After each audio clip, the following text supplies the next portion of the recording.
Billy Graham has often used a phrase to encourage people to accept redemption we have in Jesus.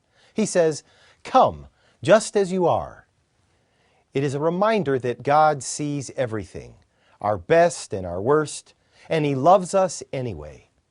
The call to come just as you are is a reflection of the Apostle Paul's words in Romans 5. You see, at just the right time, when we were still powerless, Christ died for the ungodly. Very rarely will anyone die for a righteous man, though for a good man someone might possibly dare to die. But God demonstrates His own love for us in this: while we were still sinners, Christ died for us. Many people today don't even think in terms of sin. Our modern and postmodern generations tend to think more in terms of a sense of emptiness, hopelessness, or meaninglessness, and often view their inner struggle as being rooted in a low sense of self-worth. They might try to learn to love themselves as a means of becoming lovable, but likely as not, they feel they are so messed up, so broken, that they can never be well.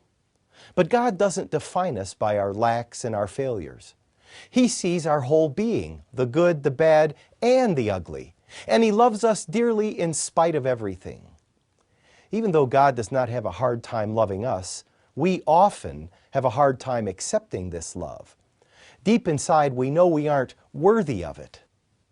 In the 1500s, Martin Luther struggled mightily to live a morally perfect life, but continually found himself failing, and in his frustration, he at last discovered freedom in God's grace.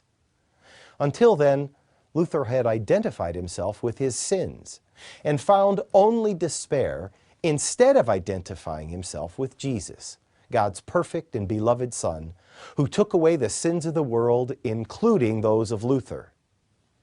In these modern times, even though many people don't tend to think in terms of sin, they nevertheless have feelings of hopelessness and doubt that create a deep-seated sense of being unlovable. What they need to know is that in spite of their emptiness, despite their worthlessness, God values them and loves them. God loves you too. Even though God hates sin, He does not hate you. God loves all people, even sinners. And He hates sin precisely because it hurts and destroys people. Come just as you are means that God is not waiting for you to get better before you come to Him. He loves you already, despite what you've done. He has secured a way out of anything and everything that could separate you from Him.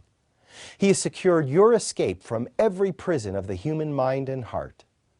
What is it that holds you back from experiencing the joy of knowing God's love for you? Whatever it is, why not give that burden to Jesus, who is more than able to carry it for you? I'm Joseph Tkach, speaking of life.